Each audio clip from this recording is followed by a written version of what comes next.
राधे राधे दोस्तों, आज मैं आपको एक सेठ जी और किशोरी जी की सच्ची घटना बताने जा रही हूँ। एक गांव में एक बार सेठ जी रहते थे। उनकी एक दुकान थी और उनके दो बेटे थे। उन दोनों बेटों की शादियां हो गई थी, लेकिन वे बहुत चिंता में रहते थे कि मेरी कोई बेटी नहीं है। एक बार वो दुकान में बैठे थे तो साधु महाराज वहां से अक्सर गुजरते रहते थे। इस बार वो गुजरे तो उन्होंने देखा कि सेठ जी बड़े दुखी बैठे हुए हैं।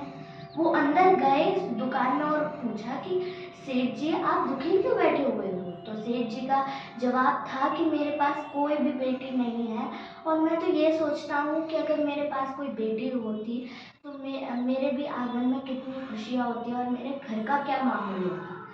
तो साधु महाराज बोले, किशोरी जी, तो सबकी बेटी होती हैं। सांसारिक बेटी तो आपको छोड़ के, आपसे नाता तोड़ के चली जाएगी, लेकिन किशोरी जी आपके साथ हमेशा रहेगी।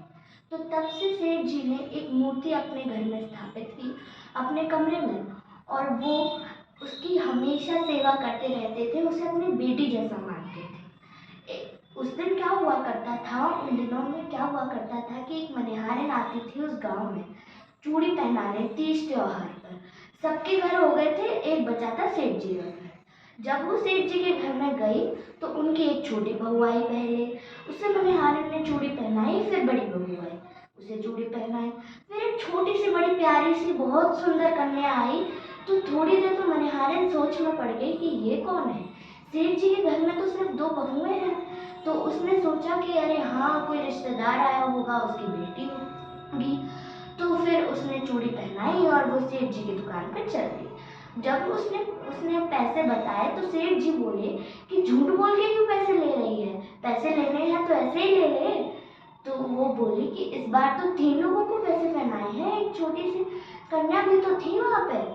तो सेठ जी बोले, अरे वो झूठी, उसे पैसे दिए और चली जाए यहाँ से, ये बोला। तो जब वे अपने घर में गए, वे सोए तो रात को उन्हें स्वप्न आया कि उनके उनके स्वप्न में वही छोटी सी कन्या थी जिसको उस मनिहारिन ने चूड़ियां पहनाई थी। तो वो चूड़ी पहन के बोली, पिताजी, आपको अपनी दोनों बहुओं को पैसे देने का तो ध्यान रहा, मेरा आप भूल गए? आप भूल गए आपकी एक बेटी भी है? तो वो स्वप्न उन्हें 2 बार आया। तो वे रात के 1 बजे उठ के उस मनिहारिन के घर चले गए। अब मनिहारिन जैसे ही निकल के आई वो उसके पैरों में पड़ गए। वे रोए तो रोए, कुछ बोल ना सके। तो मनिहारिन ने पूछा, अरे सेठ जी, ये आप क्या कर रहे हैं? तो सेठ जी ने बोला, अरे तूने तो खुद ब्रज की रानी को चूड़ियां पहनाई हैं, तू मुझसे पूछ रही है मैं क्या कर रहा हूँ? तो वो मनिहारिन बोली कि मैंने तो ब्रज की रानी को आज चूड़ियां नहीं पहनाई, मैं तो मंदिर में जाना भूल ही गई थी। तो वो सेठ जी ने उसको सारी कहानी बताई। और जैसे ही वो पैसे देने गए, उसने इनकार कर दिया कि मैंने तो ब्रज की रानी को खुद चूड़ियां पहनाई है, मुझे एक पैसे की क्या जरूरत। तो तब से ही वो दोनों अपना काम छोड़ के वो किशोरी जी की सेवा में लग गए। उन्हें अपनी बेटी जैसा मानते थे और उन्हें हमेशा तीज त्योहार पर चूड़ियां गहने से सजाते थे। और फिर वो मंदिर के पुजारी बन गए। राधे राधे।